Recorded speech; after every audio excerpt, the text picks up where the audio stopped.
아멘. 감사합니다. 오늘 말씀 보시겠습니다. 말씀에 우리 요한복음 2장 1절부터 12절까지 읽었는데 우리가 좀 함께 보았으면 좋겠습니다. 1절 말씀에 사흘째 되던 날 이렇게 갑자기 말씀하시고 계시거든요. 사흘째 되던 날은 성경 말씀에 요한복음 말씀에 19장 1장 19장부터 51절까지 사도 요한이 예수님은 이런 분이시야 라고 증언한 이야기가 나와요. 그날에 이렇게 말하거든요. 19절에 1장 19절에 뭐라고 하면은 유대인들이 하면서 그날에 라고 쭉 이야기를 하고 있습니다. 그래서 우리가 사흘째 되는 날이 그 사도 요한이 예수님에 대해서 증거한 날에 비추어서 사흘째 되던 날 이렇게 연결이 되는 거예요. 첫째 날에는 제가 PPT로 준비해 놨는데 어떻게 말씀하셨느냐면 나는 그리스도가 아니다. 사도 요한에게 유대인들이 물어봤을 때 당신이 그러십니까? 라고 했더니 아니야. 그러고 나는 그의 신발끈을 매기도 감당치 못할 사람이야 라고 사도 요한이 자신의 고백을 하죠. 또 29절부터 34절에는 둘째 날에 이렇게 얘기해요. 그는 세상 죄를 지고 가는 하나님의 어린 양이시다. 예수에 대해서 이렇게 증언하신 거예요. 나보다 먼저 계십니다. 육신적으로는 사실은 뭐예요? 사도 요한이 6개월 먼저 태어났거든요. 세례 요한이 그럼에도 불구하고 세례 요한이 나보다 먼저 계신 분이다. 그래서 우리가 1장 2절에서 뭐라고 했어요? 태초에, 그렇죠? 아르케, 그는 그 창세 이전부터 계신 하나님, 알파 오메가 되신 예수 그리스도. 그래서 이것을 알고 세례 요한은 여기 고백하는 거죠. 나보다 먼저 계신 분이야 라고 고백하는 거예요. 그리고 성령이 그에 의해 머물러 계십니다. 이렇게 고백을 하고 있는 게 둘째 날에 고백했어요. 그리고 셋째 날의 고백은 이렇게 얘기해요. 세례 요한은 보라 하나님의 어린 양이로다. 그리고 그 얘기를 듣고 안드레가 바로 메시아를 만나는 사건을 이야기하고 있죠. 그 넷째 날에는 빌립도 또 예수님의 제자가 되죠. 율법과 그 선지자가 기록한 그이다라고 하고 나다나엘이 당신은 하나님의 아들이 이스라엘의 임금이다. 이렇게 고백을 하는 증언들이 1장 19절부터 51절까지 이렇게 이야기하고 있어요. 그러면서 이제 2장에서 사흘째 되던 날 이렇게 되는 거예요. 그래서 사실은 사흘째 되던 날은 이제 다섯째 날 이렇게 되는 거죠. 그래서 이 말이 갑자기 사흘째 되던 날이 아니라 첫째 날, 둘째 날, 셋째 날 하면서 세례 요한과 나다나엘가 그들이 예수님에 대해서 이런 분이야 라고 고백한 증언한 이야기들을 먼저 앞두고 이래 이야기를 시작하는 거예요. 그래서 오늘 우리가 함께 볼 말씀이 2장 1절부터 12절까지인데 이 사흘째 되는 날 어떤 일이 있었다고요? 예수 그리스도의 그 갈릴리 혼인잔치에 청함을 받아요. 예수님의 어머니가 먼저 가 계시고 그러면서 잔치집에 혼인을 받죠. 우리도 지금 우리가 누가 혼례식이 있든지 그러면 초청장을 주고 청첩장을 주면서 초대하듯이 이들에게도 유대인들의 잔치에는 이렇게 청함 받은 사람만 올 수 있어요. 아무나 그 잔치제를 하는 게 아니라 초청받은 사람들이에요. 그래서 오늘 말씀에 뭐라고 되면 어머니가 거기 계시고 예수님과 그의 제자들도 혼례의 청함을 받았느니라 이렇게 했어요. 그러니까 예수님도 받고 예수님의 제자들도 함께 청함을 받은 것이죠. 그러면서 유대인들의 이 잔치는 보통 한 일주일 정도 한다고 해요. 일주일 정도 그 혼인잔치를 쫙 하고 그러면서 거기에 오늘 나오는 연회장, 잔치의 책임장을 세워요. 그 잔치의 주인이 말고 이 잔치의 모든 책임을 그 연회장이라는 사람을 잔치의 책임자를 한 명 세워놓고 당신이 이 잔치의 모든 걸 책임지십시오. 이래서 하는 거예요. 그럼 막 포도주를 먹고 그러면 일주일 동안 잔치를 벌이면서 혼인잔치를 하는데 그러다 보면 포도주를 먹고 있고 그러다 어떤 사람은 술 취한 사람도 있고 그럴 거 아니에요. 그렇죠? 그럴 때에 그 연회장의 총책임자가 지금 저 자리에는 술 취한 사람이 너무 많은 것 같아. 그러면은 포도주를 연하게 타서 물처럼 주기도 하고 그렇게 주는 거예요. 그래서 포도주 양을 또 그 전체의 분위기를 혼인잔치의 분위기를 연회장이 다 책임지고 움직이는 거예요. 그러면서 그런 일을 벌이고 그 일주일 동안 그 잔치를 하고 있었는데 포도주가 잔치 자리에 가장 이들에게 있어서는 포도주가 없으면 유대인들은 안 되잖아요. 식사 자리에 항상 포도주가 있어야 되는데 포도주가 떨어지면 그 잔치는 완전히 망한 거예요. 그런 상황 속에서 어떤 일이 있었다고요? 예수님의 어머님이 예수님에게 이야기하는 거죠. 잔치집에 포도주가 떨어졌어요. 이제 이 잔치는 사실 포도주가 끝나면 떨어지면 사실은 끝난 잔치인 거예요. 기쁨의 잔치가 아니라 이게 뭐야? 이런 잔치가 어디 있어? 뭐 원망과 불평과 잔치 준비를 했대더니 뭐 포도주도 없는 잔치야. 뭐 이러면서 가장 귀한 게 떨어졌으니까 난리 났겠죠. 그런 상황 속에서 예수님에게 예수님 어머니가 부탁을 할 때 내 때가 이르지 않았어요. 그러는데도 불구하고 마리아는 고백을 하죠. 종들에게 예수님 말씀하신 대로 그대로 순종해라. 할 때 그 종들은 그 6 항아리 되는 이 돌 항아리에다가 물을 가득 아구까지 채우고 그랬더니 그것을 갖다 주라니까 그걸 갖다 준 거예요. 그럴 때에 그 잔치 자리가 아니 어떻게 된 일이 처음에 맛있는 포도주가 나와야 되는데 끝에 이렇게 포도주가 이렇게 맛있는 게 나오느냐고 그 안에서 기쁨이 넘쳤던 그 일을 말하는 거죠. 그때 예수님의 제자들이 그것을 보고 믿었더라라고 이야기를 하고 있습니다. 이게 오늘 전체의 스토리이고 이야기예요. 그렇다면 우리가 여기서 하나씩 좀 살펴보고 싶은 게 그거예요.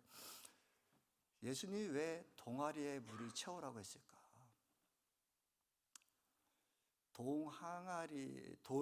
항아리는 사실은 오늘 말씀에도 보면 정결 예식에 쓰는 물이거든요. 이게 뭐냐면 우리가 잔치집에 가면 마가복음에서도 말씀하신 것처럼 왜 제자들은 손을 씻지 않고 음식을 먹습니까? 라고 얘기하잖아요. 그것처럼 유대인들에게는 어느 곳에 가든지 손을 씻고 음식을 먹어야 되고 잔치비에 초청받으면 그 안에 들어가게 그 돌로 만든 큰 항아리가 있어요. 거기에 2-3통, 여러 통이 들어가는 물을 채워야만 하는 그 큰 항아리인 거죠. 그게 6개가 있는데 거기에서 물을 떠서 들어가면서 자신의 손도 씻고 발도 씻고 그것이 내가 정결한 모습으로 내 이 잔치 자리에 참석했습니다. 그냥 부정한 모습이 아니라 나의 정결함을 보이는 행위를 하는 것이 그 돌 항아리에 있는 물을 들여서 손을 씻고 발을 씻는 모습인 거예요. 그러니까 사실은 이 돌 항아리의 물은 일반적인 손 씻는 물, 발 씻는 물이라는 얘기죠. 그 돌 항아리에다가 예수님은 거기다가 물을 채우라고 하세요. 예수님이 분명히 포도주가 떨어졌는데 그렇다면 포도주 담은 항아리든지 아니면 무엇이 있을 거 아니에요? 그런 용기에 물을 채우라고 하지 않으시고 정결예식을 하는 몸을 씻고 나는 깨끗함을 입었습니다라는 그런 예식을 행하는 돌 항아리에다가 물을 채웠다는 거예요. 왜 그랬을까요?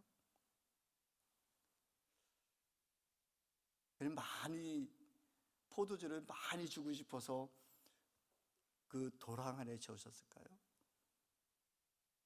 여기에는 분명한 예수님의 메시지가 있는 것이죠.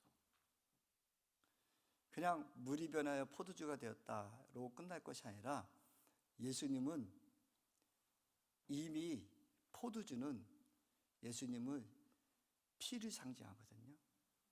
그래서 성만찬식에도 어떻습니까? 음식을 떡을 떼서 주면서 빵을 떼어 주면서 이것은 내 몸이니라고 주고 포도주를 주면서 이것은 내 피니라고 이야기하시는 것이 포도주는 사실은 예수님의 피를 상징하는 거예요. 예수님의 보혈이죠. 그러니까 유대인들이나 너희들이 의식적으로 물을 떠서 정결하고 손을 씻고 발을 씻어서 그것이 깨끗함을 입었다고? 아니야. 그거로 되는 것이 아니라 내 피로, 내 보혈로 이것이 너희들이 정결함을 입을 수 있어. 너희들이 깨끗함을 입을 수 있어. 의식으로, 형식으로 그것이 아니라 예수 보혈만이 우리의 죄를 깨끗하게 씻길 수 있어. 이 얘기를 첫 표적부터 예수님은 말씀하시는 거예요. 그래서 말씀하시되 내 때가 아직도 이르지 않았어요, 어머니. 이때는 어때요? 이때는 나중에 또 설명드리겠지만 예수님이 십자가에 못 박히 그 때를 말씀하시거든요.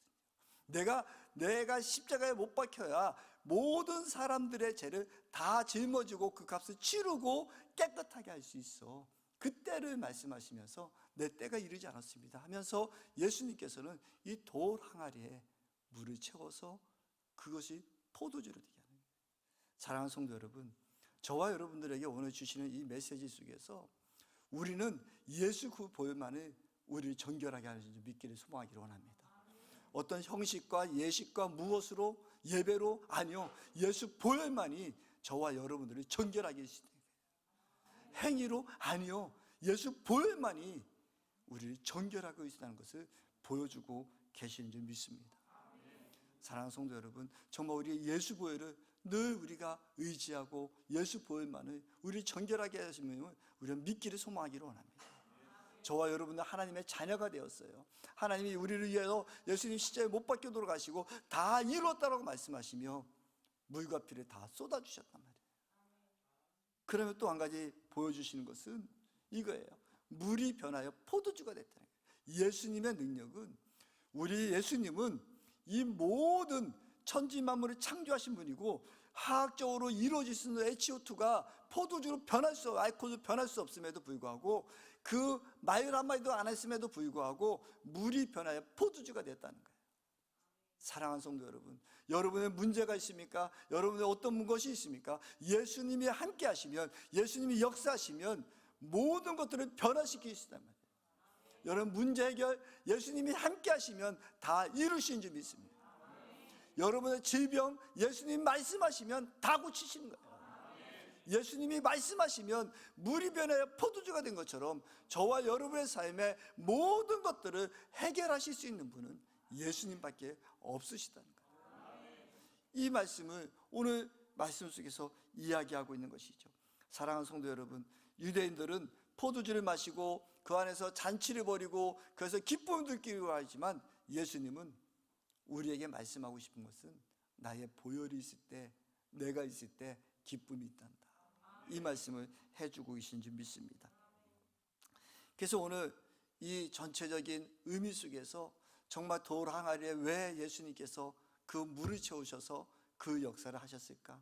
물이 변화의 포도주가 하는 것을 우리가 전체의 메시지 속에서 핵심 메시지라면 또 한번 우리가 또 살펴보고 싶은 것이 있죠. 오늘 인물도 여기에 나오는 인물들이 있는데 연회장과 마리아와 종들과 제자들이라는 사람들이 있어요. 이 사람들을 통해서 예수님이 우리에게 또 주시고자 하는 메시지가 있는지 믿습니다. 잔치의 관리자라고 제가 써놨는데 이 연회장은 자신의 책임을 지지도 못하는 사람이에요. 그 모든 포도주 잔치의 전체에서 포도주가 얼마나 먹고 어떻게 돼 있고 그래서 끊임없이 그걸 공급해야 되는데 포도주가 떨어지는지 모르고 뭐라고 해요? 아니 그 잔치 주인에게 가가지고 자기의 사명도 모르고 책임도 안 지고 아니 먼저 좋은 포도 주고 남들은 다 나중에 나쁜 포도 주는데 어떻게 당신이 이렇게 거꾸로 됐어? 이 얘기는 아무 책임감도 없는 얘기.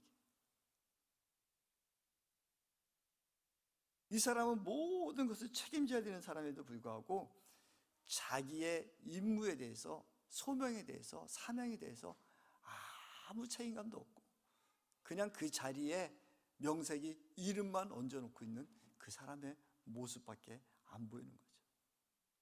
저와 여러분의 삶 속에 우리가 하나님의 자녀라고 하고 예수님 우리를 자녀 삼아주셨다는데 우리의 소명이 무엇이고 사명이 무엇이고 내 할 일도 모르고 우리는 그렇게 혹시나 잔치 관리자처럼 연회장처럼 우리의 믿음 생활에 살고 있지는 않으신지 우리는 한번 돌아볼 필요가 있을 것 같아요.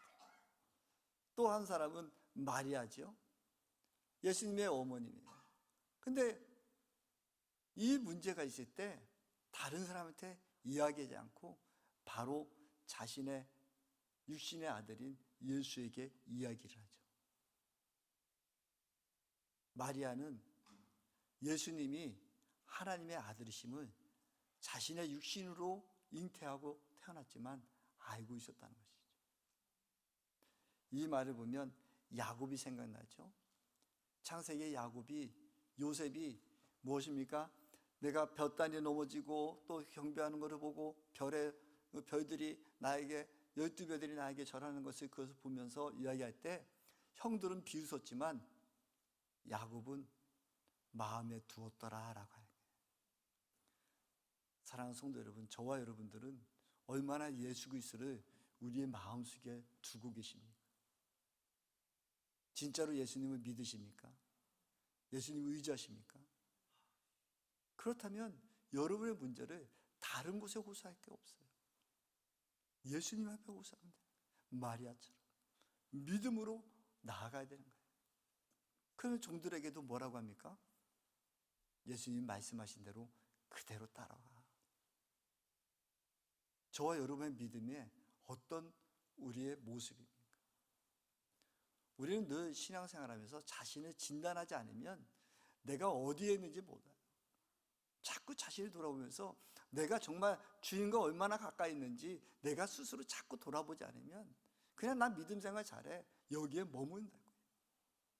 그 때문에 오늘도 내가 마리아처럼 정말 예수님을 내 신앙생활에서 온전히 예수님 믿고 있는가, 내 문제를 누구한테 가져가고 누구한테 해결받으려고 하는 것이 아니라 오직 주님 앞에 기도하고 주님과 나와 일대의 관계 속에서 그 문제를 해결하고자 하는 그런 믿음이 있는가, 그 믿음대로 또 선포하고 있는가, 우리 스스로가 우리는 돌아보는 시간이 됐으면 좋겠어요.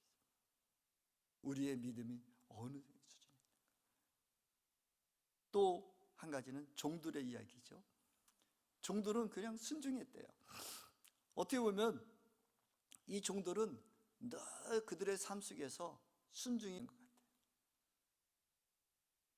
또 어떻게 보면 물을 갖다가 떠다 주라 할 때 어떤 종이 물을 갖다 떠다 주실까요? 가다가 잘못하면 뒤지게 혼날 수도 있을 거 아니에요. 근데 이때 유대상 아까 제가 말씀드렸듯이 너무 술 취한 사람들에게는 술이 취해서 네 맛이지 내 맛인지 모르는 그런 사람들에게 너무 그 분위기, 잔치 분위기를 깰까봐 그런 물을 섞어서 연하게 포도를 주는 그런 예식도 있었다는 것이죠. 그러니까 종들은 자신의 일에는 늘 충성 쓰는 사람이에요. 내 판단이 아니라 주님 말씀하시면, 누가 얘기하면, 주님이 얘기하면 그대로 순종하는 사람이에요.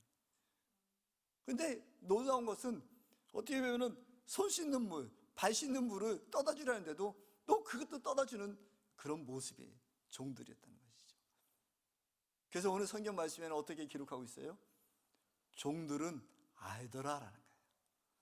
저와 여러분 삶 속에 다른 거를 떠나서 우리가 하나님 말씀이 그러면 그런 줄 알고 아니면 아닌 줄 알고 하라면 하고 단순히 순종하고 산다면 하나님의 역사를 우리는 알고 있을 거라고요. 아, 하나님이 하셨구나, 하나님이 일하셨구나. 우리 스스로는 아는 삶을, 그래서 주님과 더욱더 가까이 되고 주님과 함께하는 삶이 될 텐데 우리는 얼마나 주님 앞에 순종하는 삶을 살아가요.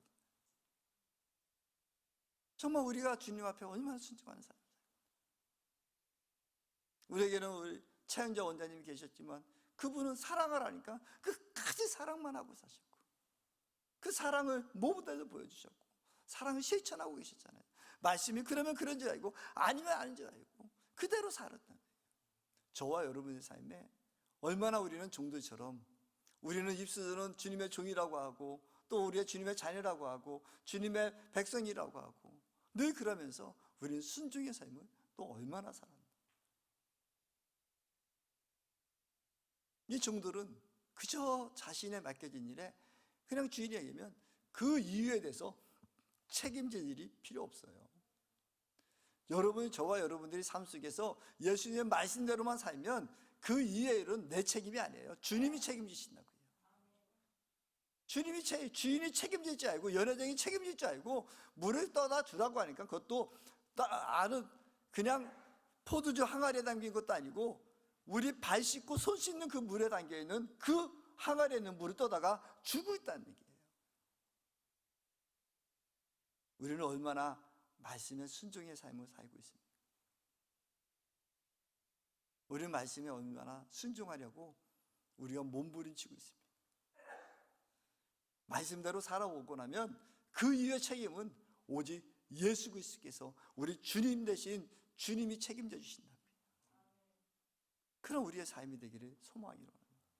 그래서 늘 우리는 예수님이 내가 말씀대로 이렇게 살았기 때문에 이런 일이 있었네, 내가 말씀대로 순종했더니 이런 일이 있었네, 이러면서 주님을 더욱더 우리가 알아가는 삶, 주님과 함께하는 삶. 그래서 종들은 알았더라. 속으로는 어떻게 했겠어요? 저 같은 종이라면 속으로는 그래서 순종하긴 했어도 그거 당신 발 씻은 물 갖다 줬는데 이러지 않았겠어요? 당신 손 씻은 물이야. 이런 마음도 있었을 것 같아요. 그러면서도 손 씻고 발 씻는 그 물인데도 물이 변해서 이게 포도주가 됐어? 그분 대단하신 분이시고, 그분은 메시아구나, 그분이 생명의 주인님이시구나, 이것을 종은 알았다고요. 거기에는 그저 순종하는 삶이 따랐다는 것이죠. 또 네 번째는 제자들은요 표징을 보고 믿었다라고 해요. 사랑하는 성도 여러분, 저와 여러분 삶 속에 늘 예수님의 살아 역사심을 늘 증거되는 우리 모두 되기를 소망하기를 원합니다. 우리가 그래서 예수님 예전에 최은자 원장님은 늘 말씀하신 게 있잖아요. 간증이 실제야, 간증이 사실이야, 간증이 있는 삶을 살아야 된다. 간증이 있는 삶. 저와 여러분 삶 속에 간증이 얼마나 많이 있습니까? 저와 여러분 삶 속에 예수님이 살아 역사심을 우리는 얼마나 드러내고 계십니까? 저와 여러분의 삶 속에 예수님이 살아 역사심이 드러날 때 아직도 주님을 알지 못하는 많은 영혼들이 내가 당신 보고 예수 믿겠어, 당신을 보고 예수가 살아계심을 알겠어, 이런 소식을 우리는 듣고 나가야 될 줄 믿습니다. 그래서 주님이 우리에게 그렇게 부탁했던 말씀, 너희들은 모든 민족을 제자로 삼으라고 하시고 세례주고 너희 제자로 삼으라 했던 것. 우리에게는 땅끝까지 주의 복음도 알고 나갈 그 사명이 있는데 우리는 얼마나 제자라고 하면서 예수 그리스도의 증거되는 삶을 우리는 얼마나 살고 있습니다. 이제 우리는 많이 기도가 좀 필요할 수도 있을 것 같아요. 우리를 통해서 하나님의 기적과 예수님의 제자들이 그 귀신 들린 아들을 데리고 왔을 때 그들을 쫓지 못하고 귀신을 쫓지 못하고 있을 때 예수님이 오셔서 말씀하셨잖아요. 기도 외에는 이런 이유가 없느니라 라고 하시죠. 저와 여러분들 삶 속에 기도가 필요한 이유가 여기 있지 않겠습니까? 저와 여러분 통해서 아직도 주님을 알지 못하고 거기에 머물러 있는 사람들에게 우리가 예수 그리스도의 이름으로 귀신에 묶여있는 자들을 쫓아내주고 그래서 주님이 살아계심을 증거하는 삶, 우리가 병들고 아픈 자들을 위해서 우리가 기도할 때에 병 고쳐나가는 삶, 그것이 다른 사람들이 해야 될 것이 아니라 저와 여러분들을 통해서 그 역사가 일어나기를 소망하기를 원합니다. 우리가 여기에 머물고 내가 주님 앞에만 내 문제만 가지고 할 것이 아니라 이제는 우리는 한 단계 뛰어넘어 우리를 통해서 예수 그리스도를 증거되어지는 그런 삶을 통해서 영혼들을 구원해주는 그런 삶으로 우리는 한 발짝 더 나가야 되지 않겠습니까? 우리는 내 인물을 볼 때 과연 어떤 인물인가 우리 스스로 한번 돌아봤으면 좋겠습니다. 그럼 마지막으로 예수님의 때에 대해서 우리 또 한번 생각하고 싶습니다.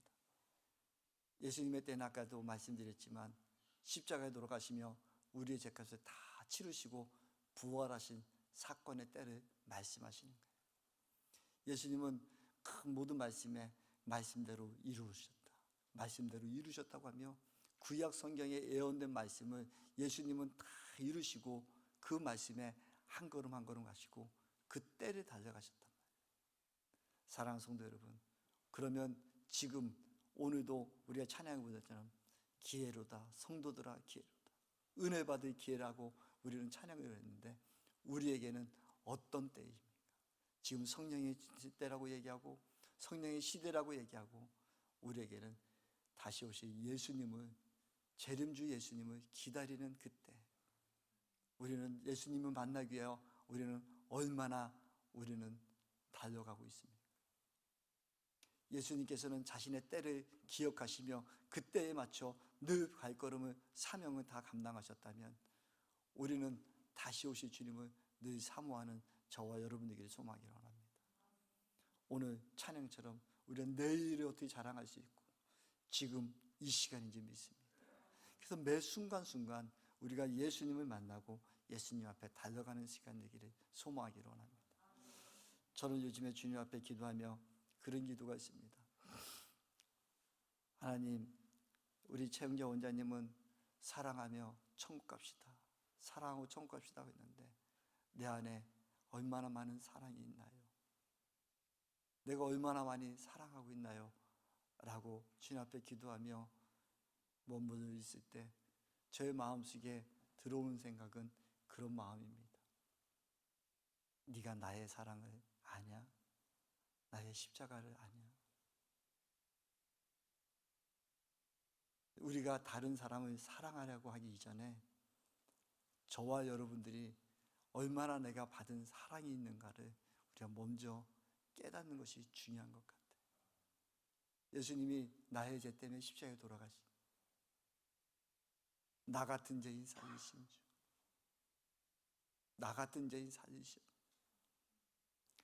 그 은혜를 안다면 다른 사람의 눈에 있는 티끌을 보지 못하고 자신의 안에 있는, 우리 안에 있는 들보를 먼저 본다면 거기서부터 사랑이 시작되는 것 같아요. 나 같은 죄인 살리신 그 주님을 진짜 여러분 만나고 계십니까? 여러분들을 하나님의 자녀로, 하나님의 은혜로 하나님의 자녀되게 하신 그 은혜를 여러분 얼마나 알고 있습니까? 그냥 내가 예수 믿었어 여기 끝나는 것이 아니라 나 같은 죄인 살려주신 그 은혜를 우리가 먼저 알고 깨달을 때 다른 사람을 사랑할 수 있을 것 같아요. 다른 사람을 판단하지 않을 것 같아요. 사랑하는 성도 여러분, 저와 여러분들이 정말 주님을 사랑하십니까? 그 주님을 사랑한다면 그 주님이 나의 죄 때문에 나를 구원하신 그 은혜를 우리는 얼마나 크게 알고 있습니까? 진정으로 그 은혜를 알고 그 사랑을 알면 어느 누구를 용서 못할 사람이 없을 것 같아요. 누구나 다 사랑할 수 있을 것 같아요. 그래서 저도 목사지만 요즘에 주님 앞에 엎드려 기도하는 게 아버지, 사실 내가 아버지가 나 같은 죄인 살리신 그 은혜를 입술로는 고백하지만 내 몸으로, 피부로, 내 전체로 느끼지 못하는 것 용서해 주시고 제가 더 주님의 그 사랑을 알기 원합니다. 머리부터 발까지 내가 주님의 사랑 속에 거하기를 원합니다 하고 늘 기도하고 있는데 잘 안 되더라고요. 저도 우리 아내하고 이렇게 있으면 늘 자꾸 투덜거려요.